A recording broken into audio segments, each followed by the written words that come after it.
구약시대 하나님께서는 주의 백성들을 잘 다스리시기 위하여, 돌보시기 위하여, 또한 주의 백성들이 하나님을 잘 섬기게 하기 위하여 특별히 세 직분을 세우셨습니다. 이 세 직분은 특별히 하나님께서 선지자를 통해 기름 붓게 하셨어요. 여러분 아시는 대로 그 직분은 선지자요, 제사장이요, 왕의 직분이었습니다. 그 역할들이 아주 분명했죠. 선지자는 하나님의 대언자였습니다. 하나님께서 그의 백성들에게 전하시고자 하시는 뜻을 밝히 보여 말씀하는 사명을 감당했습니다. 그런가 하면은 제사장들이 있었습니다. 이 제사장은 하나님과 그의 백성 사이에 중보자의 역할을 감당했으니 삶이 어렵고 힘든 자들을 격려하고 위로하고 또 하나님께 간청함으로 그와 같은 어려운 상황 가운데서 건져주시도록 이처럼 중보하는 자로, 물론 제사를 드림에 있어서도 수종드는 역할로 그 중간 역할을 감당했던 자들이 바로 이 제사장들이었습니다. 그런가 하면은 왕이었습니다. 왕은 주의 백성들이 하나님을 잘 섬길 수 있도록 또 하나님의 복을 받을 수 있도록 다스리고 돌보고 지키는 일로 기름 부어 세운 존재, 바로 왕이었습니다. 왕은 하나님의 뜻을 받들어 주의 백성들이 이처럼 평안히 살아가도록 하였습니다. 그런데 예수 그리스도께서 이 땅에 오실 때에는 바로 이 세 가지 직분, 무엇입니까? 선지자의, 제사장의, 왕의 이 사명을 가지고 오셨어요. 그러므로 이 땅에 살아가는 하나님의 백성들이 정말 하나님께서 약속하신 이 복을 받을 수 있는 그 모습이 될 수 있도록 자신을 드리며 또한 본으로 보이며 또한 사단의 괴계로부터 물리치시고 지키시는 그 왕의 역할을 잘 감당하셨습니다. 예수님께서 이 땅에 오실 때 사람들이 그를 또 다른 이름으로 불렀으니 메시아다 그렇게 불렀습니다. 그런가 하면 그리스도다 그렇게 불렀어요. 메시아는 히브리어요, 그리스도는 헬라어인데 그 뜻은 같아요. 그 뜻이 무엇이겠습니까? 기름 부음 받은 자, 그런 뜻을 가지고 있어요. 그러니 기름 부으심을 받은 자, 바로 이 선지자, 제사장, 왕의 역할을 예수 그리스도께서는 감당하신 것입니다. 오늘 이 시편 45편 우리가 묵상할 때에 어떠한 내용을 보는가? 이 왕을 찬양하고 찬미하며 경배하며 부른 노래임을 우리가 볼 수 있어요. 내용을 음미하며 묵상할 때 이 왕 되신 분이 누구실까 하는 그와 같은 의아함이 우리의 마음에 이를 수 있습니다. 왜냐하면 이 시인에 의해서 이 묘사되는 이 왕의 모습은 그야말로 아주 완벽한 모습이에요. 이러한 왕이 세상에 있을까 할 정도로 너무나 완벽한 그 모습을 보여주고 있으니, 여러분 2절에 보니까 어떤 내용이에요? 외모로나 내적으로나 가장 아름다운 모습. 그런가 하면 3절에 보니 큰 영화와 위엄을 갖추신 왕의 모습. 그런가 하면 5절에 보니 날카로운 화살은 원수의 심장을 뚫는다 그렇게 표현했어요. 그러므로 만민이 왕 앞에 엎드려진다. 이와 같은 모습으로 묘사를 하고 있으니 이와 같은 왕의 모습은 어떠한 모습인가? 누구나 다 원하고 바라고 기대하는 그 같은 왕의 모습이 이렇게 그려져 있습니다. 그러한 왕이 우리의 왕이었으면 좋겠다 하는 소망이 담겨져 있는 그와 같은 노래인 것이죠. 여러분, 그가 누구겠습니까? 여러분, 6절을 통해서도 우리가 다시 한번 생각해 볼 수 있는데, 그가 누구인가를 짐작해 볼 수 있는 말씀이 6절인데 우리 같이 6절 말씀을 함께 읽도록 하겠습니다. 시작. 하나님이여, 주의 보좌는 영원하며 주의 나라의 균은 공평한 균이다. 아멘. 자, 주의 나라라고 표현이 되고 있습니다. 다른 말로 하나님의 나라, 하나님의 왕국. 이 하나님의 왕국이라는 뜻을 가지고 있는데요, 이 하나님 나라의 왕으로 수용을 받은 자, 7절에 보니 정의를 사랑하고 악을 미워하는 왕이며 하나님께서 즐거움의 기름을 친히 부으셨다, 그렇게 말씀하고 있습니다.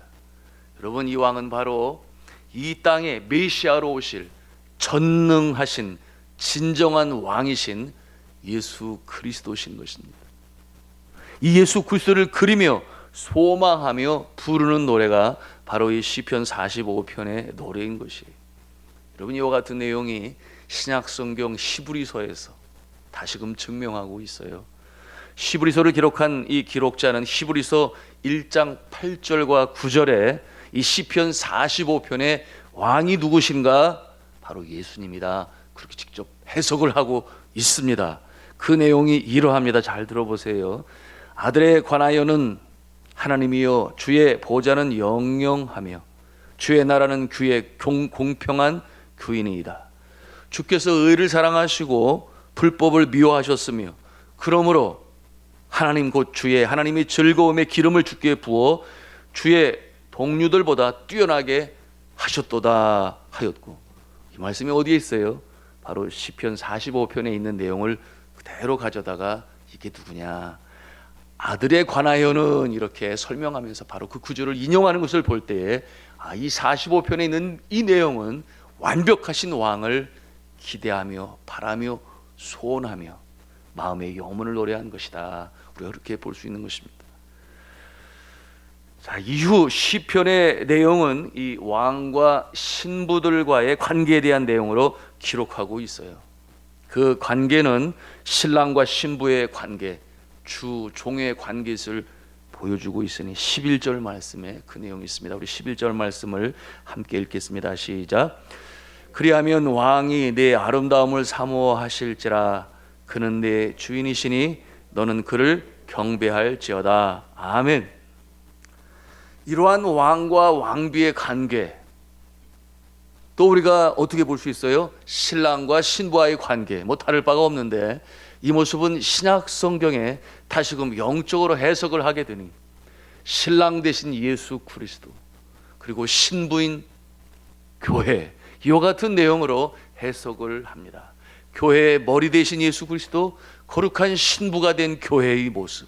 여러분, 이 교회는 무엇을 말합니까? 구원받은 백성들의 모임을 교회라고 불러요. 그러니 교회의 지체들은 누구이겠습니까? 바로 저와 여러분과 같은 예수 그리스도를 구세주로 영접한 자들이 바로 교회의 지체인 것인데, 바로 예수님과 우리와의 관계는 바로 이 왕과 신부들과의 관계다, 우리가 이렇게 이 말씀을 해석해 볼 수 있는 것입니다. 예수 믿지 않는 남편들은 만약에 아내가 나의 신랑은 예수 그리스도야 이렇게 말하면 화낼지 모르겠어요. 그렇죠? 내가 신랑이지 뭐 이렇게 생각할지 모르겠어요. 왜? 성경을 알지 못하니까, 영적인 진리를 알지 못하니까 그렇게 생각할 수 있겠습니다. 영적으로 예수님이 우리의 신랑 되시고 우리는 거룩한 신부의 모습이다, 우리가 그렇게 이해할 수 있어야 되겠습니다. 자, 13절 이하 16절까지 국경을 초월하여 왕이신 예수 그리스도 앞에 경배하며 나오는 자들을 향한 이 왕의 축복을 아름답게 그리고 있습니다. 여러분, 이 하나님의 나라는 이처럼 국경을 초월해서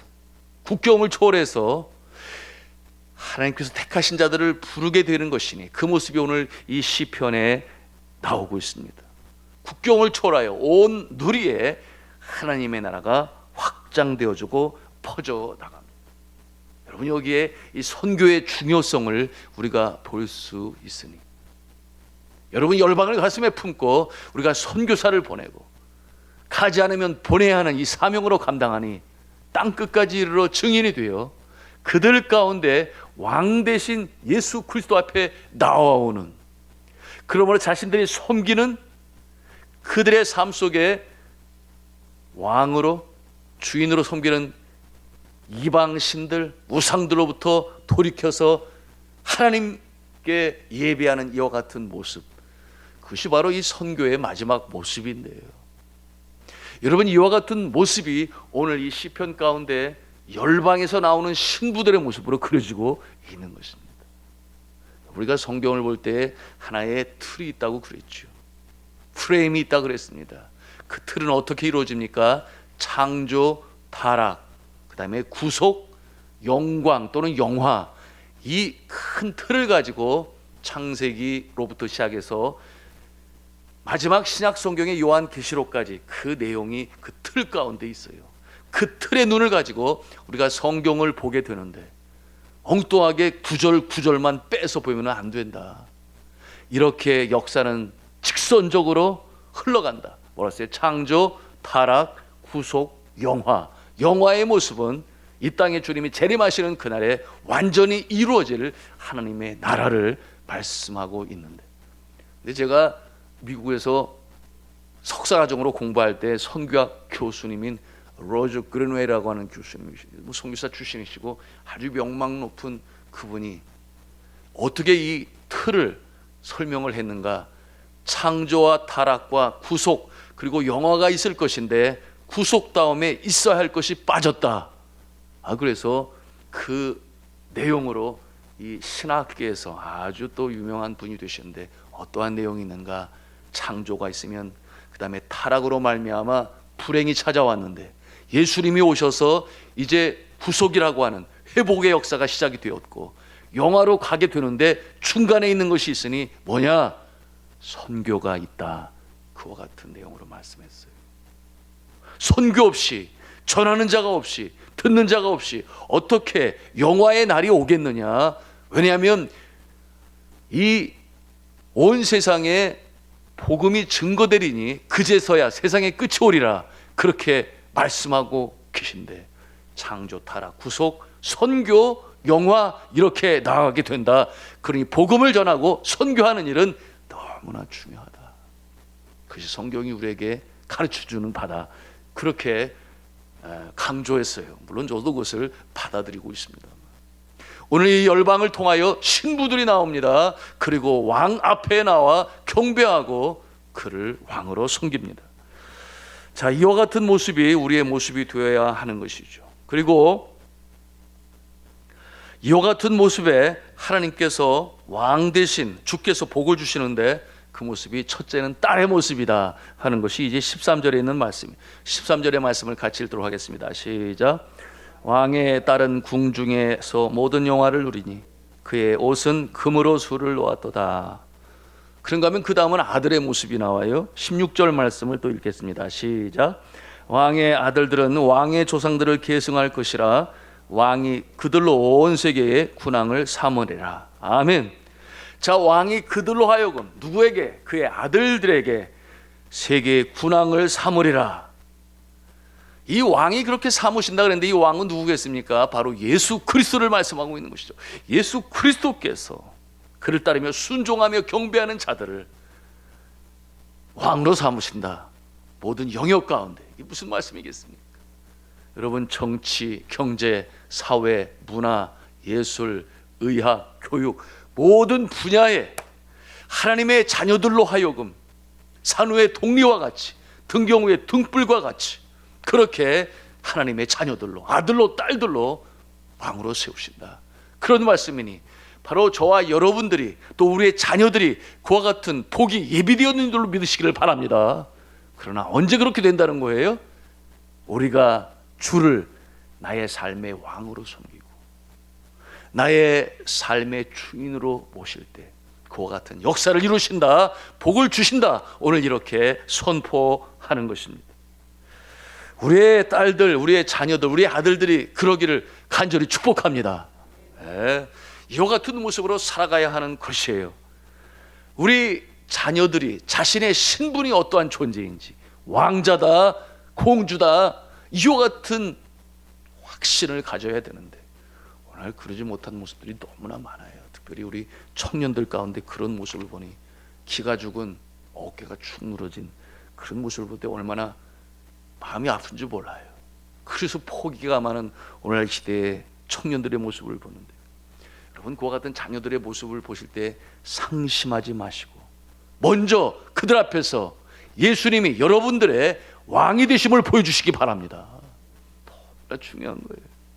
그래서 주의 다스리심과 돌보심과 지키심을 받으시기를 바랍니다. 부모님이 이와 같은 모습을 보면서 자녀들은 은연중에 보고 학습하며 자라나는 것이에요. 아닌 것 같아요? 여러분, 이 자녀들이 보이지 않는 가운데 학습을 하고 배우고, 그래서 특별히 어려움이 닥쳐오고 환난이 닥쳐올 때 나의 어머니는 어떻게 극복하셨는지, 나의 아버지는 그와 같은 상황에서 어떻게 일어나셨는지 그 모습을 보고 학습하는 거예요. 그럴 때에 주님 앞에나 기도하고 내가 주님 앞에 더욱 가까이 다가가리라 하는 그와 같은 모습으로 마침내 다시금 회복이 되고 승리의 역사로 일어나는 모습을 보면 그것이 저들의 마음에 각인이 돼요. 여러분, 자라날 때 그런 환난과 고통과 어려움이 있나요? 별로 없어요. 요즘에 배고픈 자녀들이 있나요? 거의 없어요. 그러니 환난 역경은 저들이 언제 처음 만나요? 군에 가서 처음 만나요. 군에 가서 가족을 떠나. 그때 뭐 여러 간증들 많이 있습니다만은 제가 보았잖아요. 군대 군종병으로 2등병 때부터 980 주특기를 가지고 교회에 있었게 되었는데 예배를 드리는 일에 준비하고 목사님을 돕고 그러는데, 이 자대 배치를 받아서도 예배당에 나오면 신병들은 우는지 몰라요. 얼마나 우는지. 그래서 제가 직국계 아들한테 또 신병 훈련소 가가지고 예배당에 갔어. 그랬더니 갔대. 예배당에 가니까 저절로 은혜가 임하지. 가만히 있어. 예배 잘 드렸니? 그냥 한없이 울었어요. 그렇게. 왜 울었어? 엄마 아빠가 보고 싶기도 하고, 그런가 하면 하나님 저를 도와주세요. 그러면서 그렇게 눈물 흘리며 울었는데, 제 아들뿐이었겠습니까? 모두가 다 그래요. 자, 이와 같은 상황들을 우리가 대하면서 비록 우리가 세상을 떠난 이후에라도 우리의 자녀들은 우리의 인생길을 쫓아간다. 물 위에서 아래로 흐르듯이 신앙은 그렇게 우리의 자녀들에게 흘러가는 것이다. 여러분, 제가 산 증인 아니겠습니까? 어머니가 돌아가신 이후에 제가 신앙생활을 어떻게 하는지 우리 어머니가 어떻게 아셨겠어요? 물론 주일학교는 가서 뭐 예배를 드리고 했습니다만 그 이후에 질풍노도의 청소년의 시기에는 어떻게, 저도 그렇게 신앙생활 잘하지 못했어요. 그러나 바로 그 어머님의 신앙을 기억하면서, 그래, 어려울 때는 주님 앞에 나가 무릎을 꿇는 거야. 그와 같은 모습으로 살아가게 되니, 사랑하는 성도 여러분, 실망하지 마시기 바랍니다. 자꾸의 우리의 자녀들이 아이고 내 자녀가 신앙이 있는지 없는지 모르겠어, 주일 성수도 안 해. 잠잠히 주님 앞에 내가 주님이 나의 왕 되심을 우리의 자녀들 앞에 보여주세요. 우리의 자녀들이 변화의 날이 올 줄로 믿습니다. 여러분, 그런 찬송 있잖아요. 왕이신 나의 하나님, 내가 주를 섬기고 영원히 주를 송축하나이다. 뭐 시편에 있는 내용으로 찬송을 부르는 것입니다. 왕이신 나의 하나님, 내가 주를 섬기고 영원히 주의 이름을 송축하나이다. 나의 왕이신 예수님, 나의 왕이신 성령님, 내가 주를 높이고 내가 주의 이름을 송축하나이다. 오늘 이 말씀은 바로 이 왕에 대한 롤드십, 나의 삶의 주가 되신 예수 그리스도, 내 안에 내주하셔서 내 여러 방이 있을 때, 가정의 방, 직장의 방, 개인의 프라이버시의 방, 주님께서 어느 방이시든지 방문을 좀 열어보아라 이렇게 말씀하실 때 기꺼이 그 문을 열어드려서 주님이 들어오실 때 빛이 임하고 어둠이 물러가는 줄로 믿습니다. 그것이 바로 왕 되시고 주인 되신 바로 우리 주님의 모습인데요. 주님, 여기는 안 돼요. 여기는 보여드릴 수가 없어요. 왜? 여기는 제 창고거든요. 주님이 거기에 있는 거 내다가 이웃 도우라고 그러실까 봐 못 열겠어요. 이런 모습은 아니고 우리는 청지기이니 열어보아라, 열어드리고 저기에 있는 거 갖다가 드려라, 바쳐라, 이웃을 도와라, 그렇게 하겠습니다. 여러분, 주님이 채워주실 줄로 믿습니다. 그런가 하면 어둠이 있어 빛이 들어가지 않는 방이 있다면 열어보아라, 열어드려야지. 그래야 비로소 빛이 들어가서 어둠이 물러가고 내 안에 더럽고 지저분한 것들이 깨끗이 씻음을 받아 내 마음의 왕 되신 예수 그리스도, 내 마음의 주 되신 예수 그리스도, 우리의 인생에 얽히고 설킨 문제들이 비로소 질서가 잡혀가고 하나님께서 왕으로 역사하시니 지키시고 돌보시고 보호하셔서 오늘 약속하신 왕자와 공주의 모습으로, 군왕의 모습으로 모든 영역에 산후의 동리로 세우실 줄로 믿습니다. 이 시편의 기자의 마음을 우리의 마음에 담고 오늘도 전진해 나가시며 하나님의 복을 누리시는 우리의 모습을 통해 우리의 자녀들이 그 마음의 학습이 되고 교육이 되어 그날이 언제인지 모르지만 믿음으로 설 그날을 소망 중에 믿음으로 달려가시는 저 여러분 다 되시기를 주님의 이름으로 축원합니다.